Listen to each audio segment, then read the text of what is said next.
For me, I think that it's understanding that most successful entrepreneurs do not try to do everything. When I got started as a real estate investor, I mean, I told you my story. I was in there literally swinging the hammer, which was a really cool experience. And I don't regret doing that. I can walk on any construction site and know exactly what's going on. That's a very tangible skill, but it doesn't allow you to build your business very quickly. Yeah.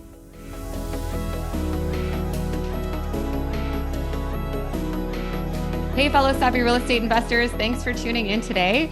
We are very excited to welcome Darren Voros on our show today, all the way from sunny Costa Rica. As you can see, if you are tuning in on video today, Darren is experiencing some nice weather while we are in, I don't know what, like minus 15 outside today. So thank you for highlighting that, Darren. We appreciate it very much.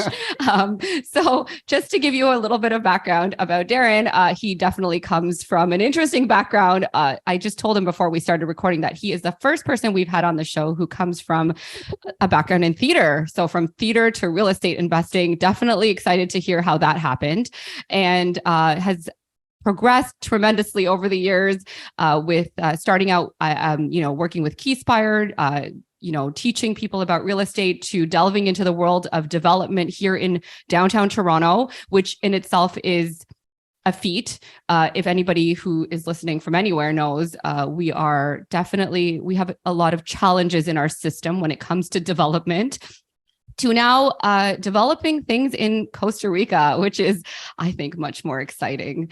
And, he has a great mastermind that he runs called Synergy. He has an active YouTube channel with lots of subscribers, which I think comes from his natural ability to teach and to inspire other people.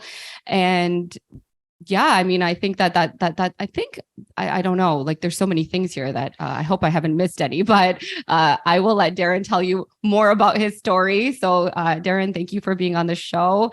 Maybe you can tell our listeners just a brief introduction of whatever I've missed here about who you are and what drove you from theater into real estate investing. Well, first of all, thanks for having me on. I think that's the best intro I ever got. I'm going to give you props for that. You covered pretty much most of it. Coming from the theater guy, like, oh yes, thank you, Darren.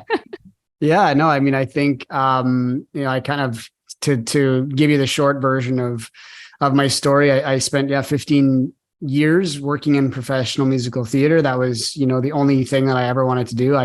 After leaving high school, I went and traveled for 7 or 8 years with various different, shows, traveled North America, Europe, Asia. I worked in Japan for a solid year. And that was kind of the year that really set me up, I feel like, for the rest of my life. I worked for Universal Studios, and I was paid a salary. I had a per diem. They took care of our bicycles and train passes and gym memberships.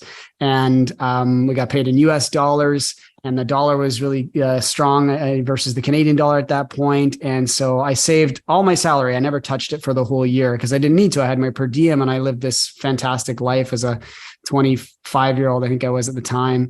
And so I came home to Canada. I had a little bit of money and I started, I didn't know what else to do with this money. So I thought, well, I'm going to park it in real estate because I heard that real estate's a good investment. And when you can buy a house, you should. And so I did. And I was actually living in Toronto at the time. But because that's kind of where you have to live if you want to have a theater career.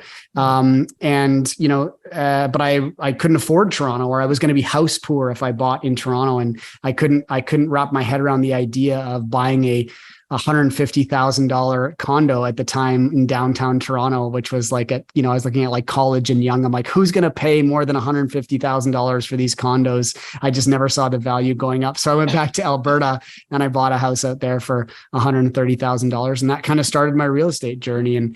And my early experiences weren't great as a real estate investor. I wouldn't even have called myself a real estate investor at that time. But as I continued to educate myself and grow, it just expanded from there. And then, you kind of wrapped up the last part of my story, which is, now diving into development. And that's exclusively almost what I do now. And so it's been a fun ride, and every day is a new challenge. And as you know, and now I spend my winters in Costa Rica. That's part of my why. I decided that, a few years ago, I hate winter, and I'm like, I got to be able to figure out a way to get away for the winter. And I set up a system where I can work from here, and business still keeps going at home. So it's been a cool experience. We're definitely trying to figure that out. Spending our winters away. So that's on our bucket list for sure. Yeah. So Darren, tell us a little bit about how you got, after you bought that first property, you were still working in the theater. What was kind of the next couple of steps that happened that kind of propelled your real estate investing career? Yeah, well, I'd love to say that I was like the most intelligent real estate investor, and I bought at the, I did all my due diligence. That was not the case. I kind of backed into real estate investing. I bought a house, like I say, in an affordable market. I bought it for $130,000. And I finished the basement, and, I bought it from a builder. So it was a new house. And my idea was I was going to buy it, finish the basement, and then the increase in value, I was going to sell it, take my $20,000 in profit and go and do this over and over again. And I couldn't sell it, not because I didn't do a good renovation or not because the market wasn't doing well. The problem was I was in a neighborhood that had 50, 60, 70 available lots. So why would anyone want to buy a house from me at, $160,000 when they could go directly to the builder still? And if they bought, they only had to wait 4 more months, and then they got to customize their own house. Right. So I couldn't really sell it for a profit. So then I was like, well, I guess I got to rent it. And so then I turned to renting. I had a bad experience with my first tenant. I had to evict them. And then my second tenant was a long-term 4-year contract with a management company that basically put 3 or 4 employees in there for working in the oil field, because this was in Red Deer, Alberta. Okay. And that experience was great. So for the 4 years, I really didn't have to do too much to it. I was continuing on theater. I was traveling in the US with a show, and I was back in Toronto, and I was all over the country. And then 4 years later, the market had kind of gone a little crazy in Alberta. And, I put an ad in the newspaper and sold it 24 hours later for my full asking price. And then I took that money, and then I came out to Ontario, because that's when I could finally sort of afford the market out here. And I ended up buying 3 properties probably within a 6-month period. And that's when I really saw the power of real estate investing. I was like, this exponential growth, right? Instead of going from 1 to 2, I was able to go from 1 to 3 in that 4-year span. And I thought if I could go from 3 to 6 in another 4 years, and then keep on that pattern, this could be something that could really set me up for life. And I had no intentions of ever being a full-time real estate investor. I thought I'd just keep doing theater and keep being an actor and a singer and a dancer, and this would supplement my income there. And then at some point it just switched, and I was like, this real estate thing is where I am really passionate about it. I want to go full time. Yeah, no, nice. Yeah, no, for sure. So talk to us about development in general, like what sort of sparked that. And it's interesting because you're doing more build to rent. It sounds like you're turning property lots or properties, redeveloping them or developing them into rentals, multi-unit rentals. So what brought you into development, and why did you decide to pick that specific strategy rather than just like a build to sell? And really, what is your strategy? Are you building them for yourself? Are you building them to sell? How did that all come about? Yeah, no, that's a great question. I think I had a very natural progression as a real estate investor, as probably many people do. You start with a single family, and then you do a duplex, and then maybe you look at a triplex. And then after that, you're like, okay, I've done a triplex now. Maybe I should try a 4. And I went from 3 to 8. That was kind of like the next logical progression for me. And it happened again, somewhat organically, where I was looking at a property in my neighborhood in Toronto. I had built a purpose-built triplex. I actually physically built it, which was a really cool experience from the ground up. I did everything except, I think I didn't do the roof, and I didn't do some of the tile work, and I didn't do some of the finishing of the drywall. But other than that, I did the rest of it. It was a cool experience, but I was like, okay, I know how to build a house now.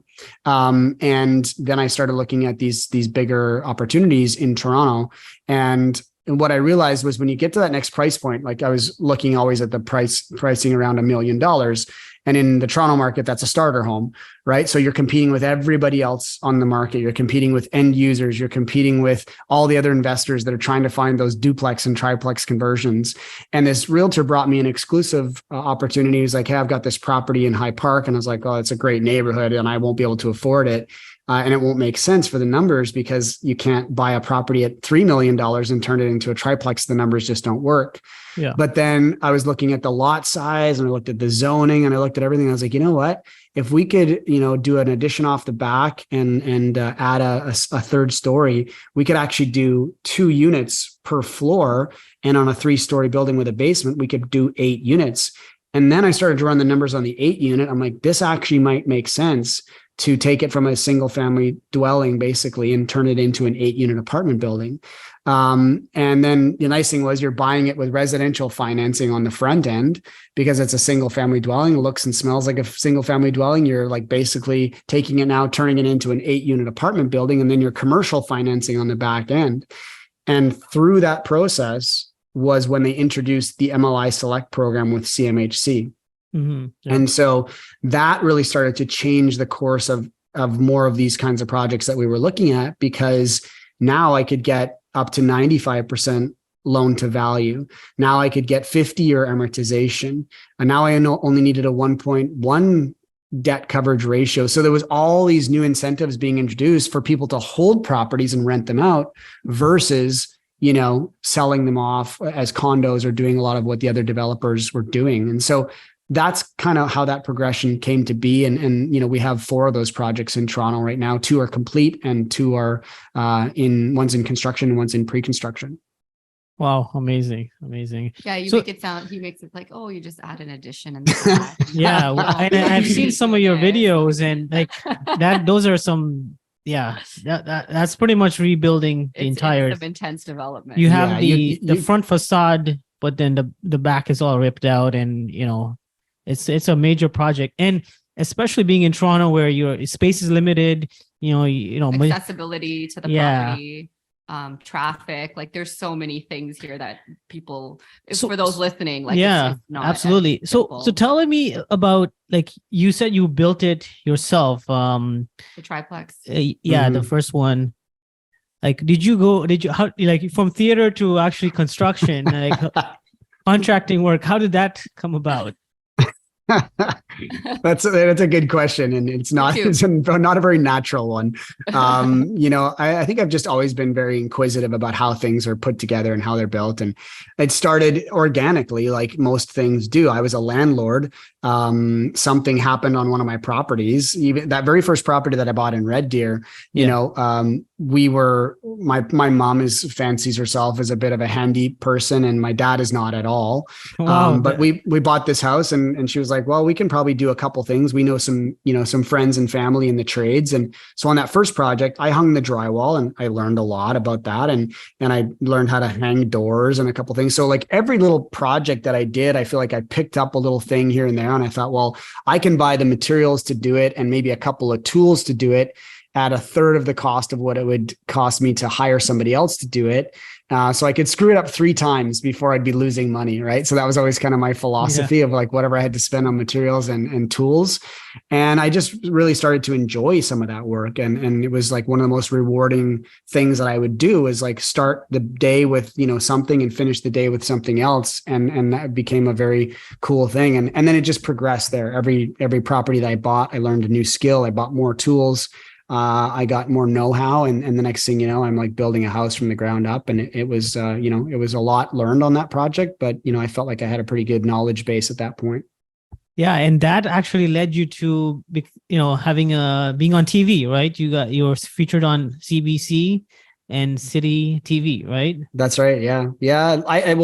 And it's like the theater background became very handy, right? I was actually auditioning for many shows to host shows. Like HGTV was always looking for new hosts, and all of these different programs, the W Network, and it was always like I was in there. A lot of times I was in there with like the host. I was going to be like the contractor, right? So they always wanted somebody who had a little bit of experience on camera or in theater, because it was very natural for us to just be kind of charismatic and do all the things that need to be done. And so I got so close on so many different shows, and I never ended up getting any of them. And then it became to The Goods, which was CBC's lifestyle show. And I auditioned to be one of the hosts of The Goods. And I didn't get it, but they were like, hey, we'd love to have you in as a regular guest. No one has construction experience. We'd love to bring you in and talk construction. And then every once in a while, that conversation would turn to real estate investing as well. So I got to be on both The Goods and Cityline from both of those perspectives, which was a lot of fun. Yeah, it was a good gig. It's amazing. And that is that what led you to Keyspire, or did that come before? No, Keyspire was first, actually. So Okay. I went to see Scott, as many people do. Scott McGilvery. I saw him. He was in Toronto, and I was like, I'll go check out this like real estate thing, and went and listened for his thing. And I didn't actually plan on doing anything more with them. And I ended up signing up for the workshop. I learned a lot actually through the workshop. And then I ended up being a member of their organization. And then at one of their conferences, they were like, hey, we're looking for additional speakers. Scott can't be on the road like 52 weekends a year. Yeah. And I put my hand up basically and said, well, I have theater experience, and I think I'm a pretty experienced real estate investor at that time. I had, I think, 6 properties in my portfolio, and that was a lot for many of Keyspire's members. A lot of them just had 1 or 2. And so they're like, hey, let's try it out. So they hired me, and I went out on the road for a couple of weeks, and I did well. And then they had me out every weekend for like 2.5, 3 years. And then the pandemic hit, and then I changed gears a little bit. Yeah. Amazing. That's a pretty cool story. And so, talk to us about, Costa Rica, maybe. Let's just switch gears to sunny Costa Rica now. So talk to us about what you're doing there. Obviously, you have development experience. So, what are you building? Talk to us a little bit about the strategy, why you decided on Costa Rica, aside from the weather, and what your goal is with whatever you're doing there.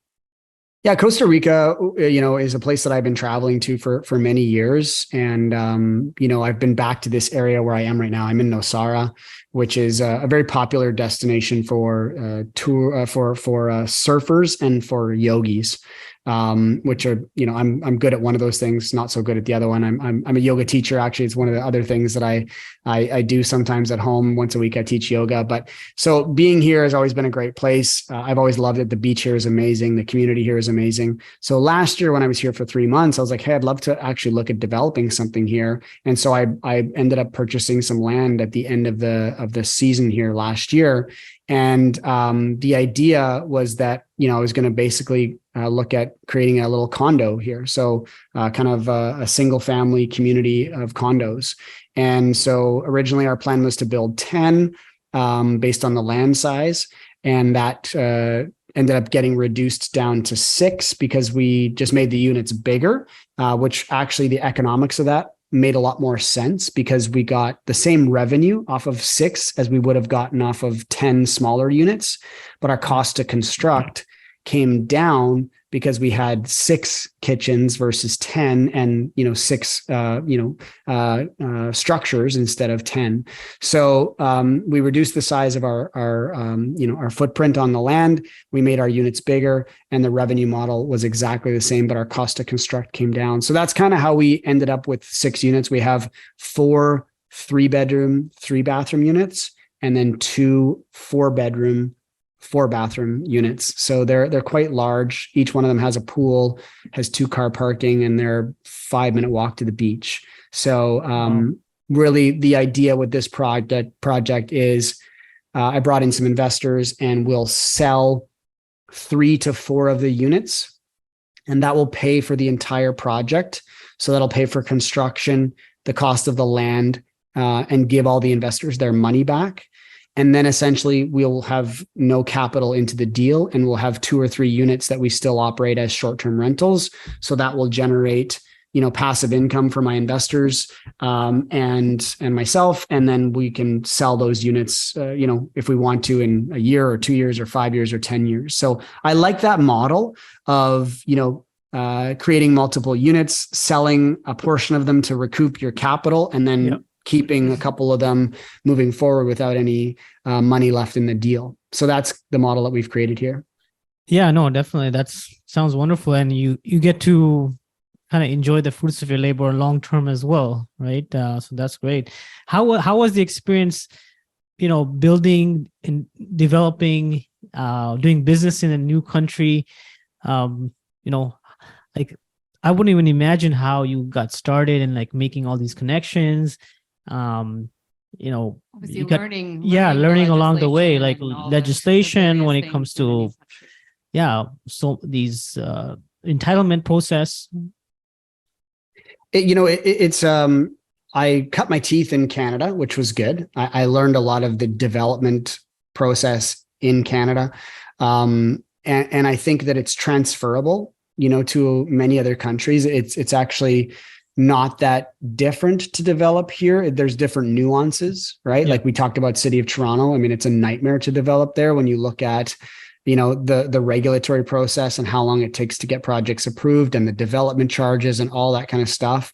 And like you say, the actual infrastructure of the city, like how tight properties are and where they are and all that kind of stuff. So you don't have some of those challenges here in Costa Rica, but you've got a challenge with water, right? So that's the main thing here in Costa Rica. And so when I started to talk to the agents as we would at home when we're looking at any different project, it's like you kind of get a feel for some of the challenges and some of the things that happen here, and then you bring in your team of professionals, you bring in your lawyers and you bring in your accountants and you bring in all those people to advise you. And the thing about international investing is you need people on both sides of the border. That's the big difference, right? So I've got my legal team at home creating our limited partnership agreements and things like that for our investors. I've got my accountants who are like, okay, well, I need to bring in our cross-border specialists to really advise you on how we need to set this up so that it's the beneficial interest of your investors here in Canada for investing in Costa Rica. But I've also got people here. So it's like the entire legal team here is advising me to be like, hey, we've got to look at this and this and this. And my accountants here and my bookkeepers here. So you kind of need double the operations on both sides of the border to really feel comfortable making a purchase and taking on a development project. But I think when you've got those people in place and you have to probably add an extra layer of due diligence to what you would be doing at home, for instance, that's kind of the approach that I took, as I'm sure you did when you went and invested in the US market, right? It's like you kind of just look at, what do we do here? And then what am I going to do there? And how do I learn that new system? And that's the process that kind of happened here. But there's a lot of nuances here to do with water and sewer that we don't have to think about at home, because we just literally connect to the water line at the front of the property and we connect to the sewer and we're kind of done. There's a cost to that. But here in Costa Rica, it's like, do they have enough water? That's right. And then where do we put the sewer? Because there is no sewer here. So it's like that, those are the big challenges here. Yeah, no, that's definitely something that we don't think of. You're absolutely right when we're developing here. So, talk to us a little bit. I mean, there's lots of people here who want to go outside of Ontario or go outside of Canada and they want to start investing in another location. I think a lot of people talk themselves out of it because they're like, no, like it's easier to just invest here. There's lots of opportunities here. We can do things here. Like we don't need to do that. We don't need to go to the US or we don't need to go to another country. What motivated you to decide to do that? I mean, you obviously have success here. You have projects here. You have a team here. I know that obviously living there and maybe that's part of the equation for you, like something to build out a business in another country where you live part of the year. But was it a financial motivator? Like, are the numbers better for you? Was it just bringing some of your economy outside of Canada for whatever reason? Like, what was the motivator there to sort of start in another country? That's a great question. And I think like one of the things that I've always looked at is when I'm bringing investors into a deal, I think there is a certain amount of the project has to have a little something unique about it that turns people's heads a little bit to say like this is different than something else that's on the market. And I often think that when people when investors are kind of evaluating a project, they're obviously first and foremost probably evaluating you as an individual, right? And your track record and your, how they believe you are from like, do they know you? Do they like you? Do they trust you? We kind of talk about those three things all the time. But the next thing they'll want to do is they'll want to look at the opportunity, of course, after they feel like they trust you. And when I look at markets like Toronto, or I look at markets like we have a project in Kitchener, when I look at a market like the US or Costa Rica, people get excited about things because they see themselves, being able to potentially, for lack of a better term, boast about the fact that I own a property in Toronto or I own a property in Costa Rica. So when I think about that, it's a really, it's a powerful thing to go out and market to investors. And one thing about Costa Rica for sure is that it has this very strong international reputation for Canadians, especially. That is true. When you talk about Costa Rica, people are like, oh, I love Costa Rica, right? Mm-hmm. It's like the thing that people say to me all the time. So when I've been here and I've experienced it on the ground, and the shortage of properties to rent and the cost of renting here. And then I've also come back and everyone's like, oh my gosh, you must be so lucky to spend time in Costa Rica. I love it there. When you look at these couple things and you combine them, like this might be a pretty easy project to raise capital for because of all of these things. And sure enough, I raised my minimum for this, that I've never had a minimum this high. And I raised capital probably faster for this deal than I've raised it for any other project in my portfolio. And I think it was a combination of those things. It was the strategy for one, getting their money back within a couple of years, if everything goes to plan. And then, it was like, I own a piece of property in Costa Rica that I can maybe go and use with my family. That was another thing where people were super excited about that. And then also just being like, I trust Costa Rica more so than, let's say, Mexico or some other places that don't have as much of a stable government or might have a little bit more corruption in them. And Costa Rica, just from my experience, does not have those challenges. No, those are all great points. Definitely that's kind of I don't know. The sexy factor. Sex appeal with Costa Rica, right? And especially because like you mentioned, like a lot of Canadians have been down there. I mean, we love Costa Rica too. Yeah, we actually we're looking at Airbnb and the cost for how it's kind of mind-boggling that it's like $500 is like for a basic place per day. Parts, like it's quite. And when you look at the cash on cash returns, they're really solid here, right? Like you can't finance here. So really you have to just look at like, okay, so I'm buying a place for, $500,000, but it's generating, let's say $500,000 a year sometimes, not $500,000 a year, $50,000 a year, right? That would actually be quite a low number for a lot of places here. So it's like, your 10, 12, 14, 16% cash on cash return, it's hard to find that, right? And you still own the asset and it appreciates ideally over time, right? That's not something we can guarantee, but the cash on cash return is strong in these markets down here. For sure. Yeah. Absolutely. Oh, absolutely. So, talk to us about what your plans are over the next several years. Are you hoping to continue development out in Costa Rica?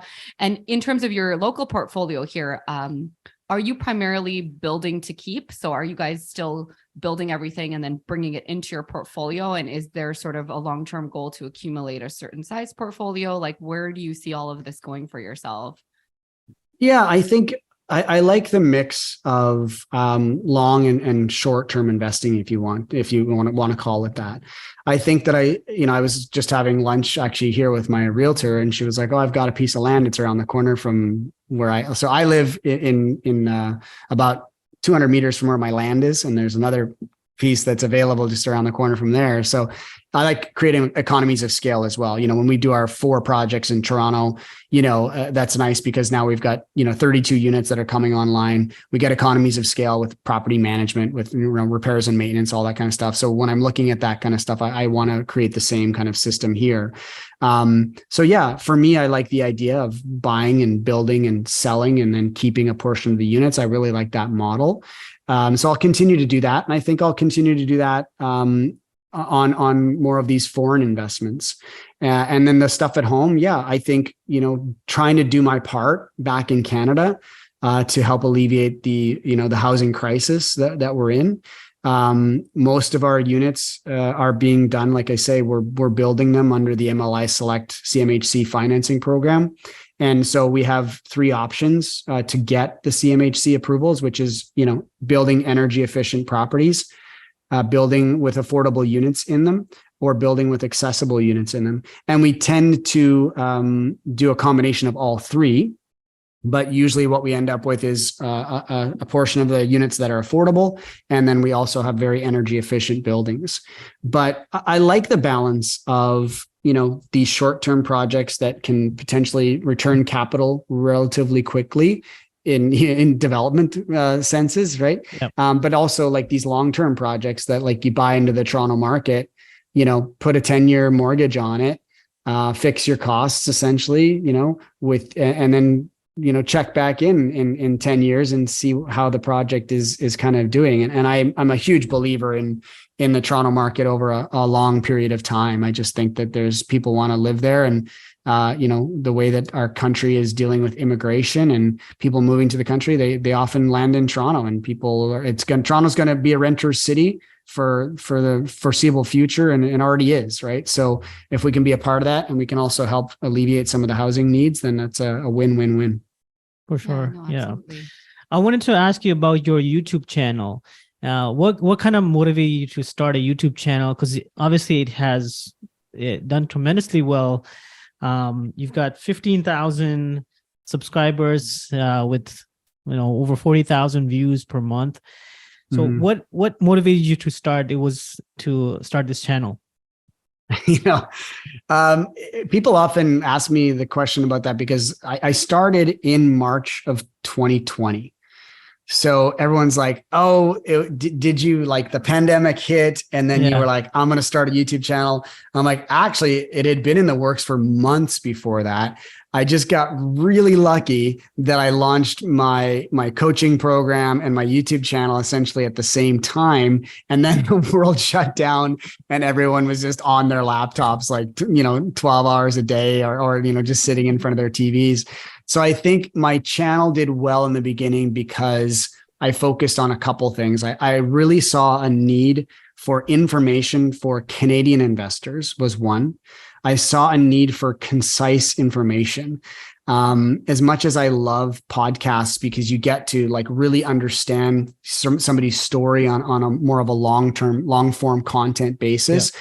I thought what was missing in the YouTube space was just hard hitting, like factual, show me the numbers, tell me the points that I need to know. I need to spend 10 minutes and then move on to the next sort of thing. So I really started to create content based on that. And so it was Canadian based. It was factual, and it was kind of like hard hitting and kind of get in and get out. And then the channel started to do really well. And that was something that it grew faster than I ever kind of expected that it would. But it was a grind, like it was a challenge to keep up with, being consistent, producing. In the beginning, I was producing 2 videos a week. It was a 40-hour per week job just to do that. And I knew it wasn't sustainable. And so I had to outsource a lot of it. I dropped down to 1 video a week. And the channel has continued to do well. But really, I started it for a 3-pronged effect. I wanted to find investors. I wanted people to get to know me, like me, and trust me. Yep. I wanted to eventually start an education program. And that's kind of what I launched at the same time. And I was hoping to make some YouTube ad revenue at some point, right? Which is always, I think somebody thinks like their channel goes to 1 million subscribers and they're making $100,000 a month on YouTube ad revenue. I'm not even close to that yet, but, and I end up, the YouTube ad revenue doesn't even come close to covering my costs for running the YouTube channel. So if that's why you're getting into YouTube, don't do it. You'll be very disappointed. But, that was the precipice for starting the channel. Yeah, that's cool. So that leads us into your mastermind and synergy. Maybe talk to us about the group. We've heard great things about it. Maybe just give our listeners an understanding of what synergy is, what the philosophy is, or what the vision was behind it, and what type of membership what kind of members are part of your mastermind? Yeah, Synergy actually was born around the same time as my YouTube channel. I was, again, we were in the pandemic. People were just connecting virtually, right? It was like this virtual networking thing that happened. And I had this guy reach out to me. I think he sent me a Facebook message. I had kind of seen his stuff a little bit before. I knew he was part of a couple of the same networks that I was. And he was like, "Hey, we're running a construction panel tomorrow. Do you have any construction experience?" And I was like, "Yeah, I've built some houses." He's like, "Cool. Can you come on?" I ended up coming on to this panel. He was like, "Hey, you seem like a really nice guy. I checked you out. I saw your YouTube channel. You've got a pretty good reach in the East. We're from Victoria in the West. We've been looking at starting this mastermind. We want to have this elite group of Canadian investors from across the country. We're part of a mastermind in the US and we're kind of mimicking that. Would you be interested in co-founding it with us?" And I was like, "Hey, it sounds like something that I've actually been looking for. And I can't really find one in Canada." And so, yeah, that's how Synergy was born. And we, our first year we had 35 members from across the country. And it was really just kind of like reaching out to people that were in our networks and saying, "Hey, we're starting this thing. Do you want to be a part of it?" And the response was really good. I think that we ended up getting the kind of quality of people that we wanted, just people that were really focusing on building their real estate investing as a business. Synergy has 3 pillars, really. We talk about collaborating, educating, and scaling, right? So it's like, networking obviously is a big part of what you do in a mastermind, and the value of a mastermind, I think, is what you put into it. So if you can connect with 35, now we have 65 members. If you can connect with 65 people across the country and ask them, what they're doing in their business and the challenges they're having. And, somebody in our group has definitely done every kind of strategy. So if you can just reach out to somebody and say, "Hey, how did you come up with the solution for this problem?" Boom, you've just saved yourself probably tens of thousands of dollars by having somebody in your network who can just show you the quickest path to get to where you want to go. So that's the first thing. Education obviously is a big thing for us. We bring in speakers from all kind of walks of life and business. Some of them have real estate investing experience. Some of them are just straight up business people. We had a guy that came and spoke to our mastermind on Wednesday, and he's called the $100 million webinar man. And he that's his business. But he took some of the raising capital pitch decks and he, kind of went through them. And for our members, it was like this amazing thing to just have this guy who his entire business is focused around creating webinars that just deliver and convert. So having that's our education piece. And then, of course, scaling a business. How do you hire your first employee or your 5th employee? And how do you bring on staff? And how do you grow and scale? And how do you do that effectively? So that's really what Synergy is all about. We're growing the group to 75 members next year. We want to keep it intimate so that everybody really has a chance to connect. We do 3 live events per year, 2 in Canada and 1 at an international location. We never go to the same place twice. So we've been to BC and Quebec and Ontario and all these cool spots. And yeah, it's an 8-month program and 10-month program. And then you basically renew every single year. And our renewal rate is like sky high. We've had people that have basically been with us since year 1, and we're going into year 4 next year, starting in September. Oh, beautiful. That's amazing. Jose and I are big believers in coaching and masterminding. It has completely changed our trajectory. And, there's people out there who try to quantify the value that they get. Like, "Oh, I spent X number of dollars, and is it really worth X number of dollars?" Or, but we've learned that it's those, like you said, those golden nuggets, those little things, sometimes subliminal, that you don't necessarily know and are immeasurable. And when people ask us what's the secret to success, we always tell people the same thing: mentorship and masterminds. That is hands down the way that you grow and propel yourself, whatever it is that you're trying to do. So absolutely. No, and the one thing about masterminds is the networking, right? It's sometimes you could search for answers for days. You go to YouTube channel when you could have somebody that already has done it and can give you that answer within like a half an hour, right? So it really saves you a lot of time. And sometimes that collaboration of doing projects together just accelerates your success, right? Mm-hmm. What would you say has been not just but also for our audience, a skill a multi-million dollar skill that you think entrepreneurs, especially in real estate, need to hone to accelerate their success? That's a great question. For me, I think that it's understanding that most successful entrepreneurs do not try to do everything. When I got started as a real estate investor, I mean, I told you my story. I was in there literally swinging the hammer, which was a really cool experience. And I don't regret doing that. I can walk on any construction site and know exactly what's going on. That's a very tangible skill, but it doesn't allow you to build your business very quickly. It allows you to learn a lot, but it doesn't allow you to build your business quickly. So I think for any entrepreneur that really wants to scale and grow and build and do all the things, figure out what you're good at, stay in your lane, and hire everyone else and hire like experts, hire people that are way better at what you need to do than you would ever be. Right. And I think that's been the key to success in terms of my business, is bringing in people that are just excellent at, whatever, marketing, or excellent at finance, or excellent at whatever they need to be able to do, and pass those responsibilities off to them. And bringing in those people should allow you to free up your time to then go and do what you do best. And what I do best is find opportunities and raise capital to help complete them. So that's where I need to be spending the majority of my time, not dealing with my bookkeepers and trying to figure out, how to get my permit application submitted on time. Yeah, no.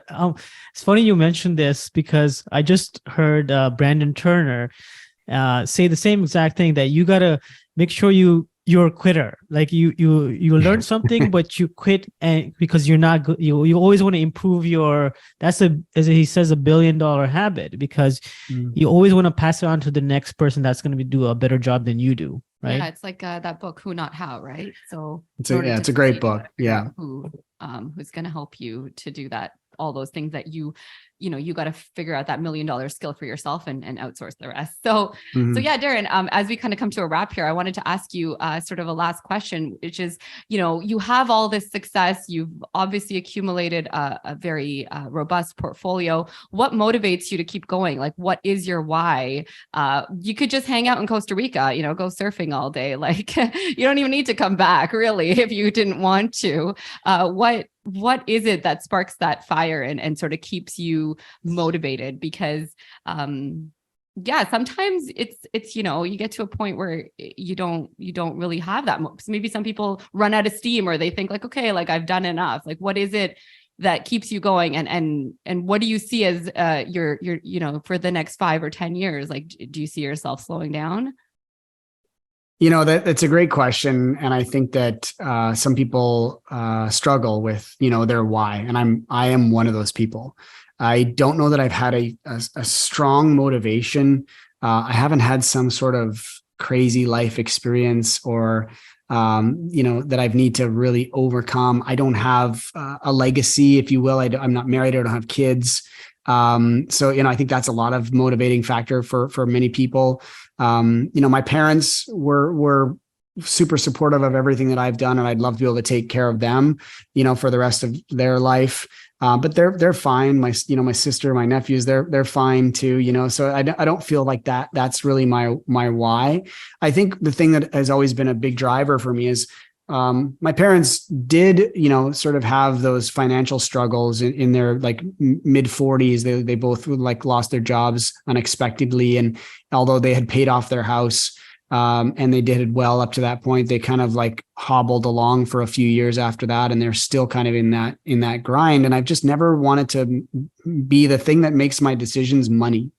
I've never wanted to go to a restaurant and look at the menu and decide on what I wanted to eat based on the price. I know it probably sounds, very, sort of simple in a way, but I think that's been the main driver. But ultimately, I love what I do. I really like working on projects. But to be super honest with you, I'm a little bit getting to the sort of the end of my journey, I think, as it went with the pace that I'm at right now. Yeah. I just turned 47 on Monday, and I kind of was birthday. Thank you. Yeah. Related. Yeah. I was like, okay. I just signed a couple of mortgage documents for a 3-year commitment on a couple of my properties. And I was like, maybe this is it. Maybe at the end of the 3 years, I don't take on any new projects. Maybe I just start to slow down. Maybe I do spend a little bit more time surfing and traveling and doing what I want to do. I'll never stop working. I know that about myself. I'll always want to have something that I'm working on. And obviously I have properties in my portfolio. I'm not getting rid of them anytime soon. I have investors I need to answer to. I'm not going anywhere for them.